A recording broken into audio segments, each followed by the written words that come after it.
লোকের কাছে প্রচার করলেন, আর বাস্তবে প্রমাণ হলো তিনি কাঁদতে কাঁদতে বেরিয়ে গেলেন, আর বৃষ্টি হলো, ওই লোকটা মারা গেল, আর তার কপালে লেখা ভেসে উঠল,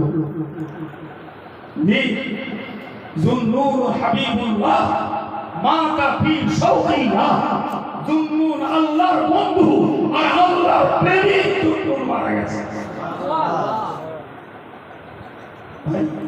সত্যি সত্যি এই জাতীয় কথাগুলো বলতে না আমার নিজের মনে খুব কষ্ট হয়,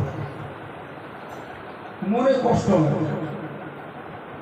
যদি বলে কেন ভাই, অনসিয়াত তো আল্লাহ অনেক করিয়েছে।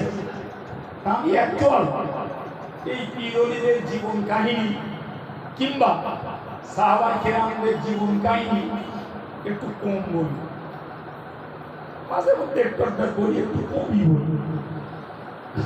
আমি অনেকে মনে করে হুজুর হয়তো জানে না তাই বলেন, আবার কেউ ভাবতে পারে যে হুজুরি গলায় শুনি তাই বলেন।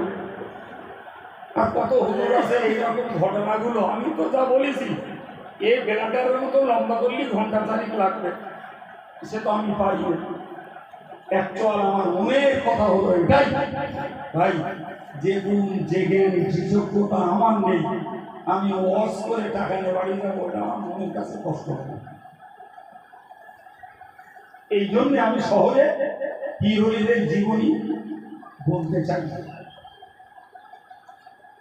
কথা বলেন, এই যে কথাগুলো আপনাকে বললাম, বলেছি তো আমি, আর পড়েছি আমি বইতে, জি, আর শুনলেন আপনারা।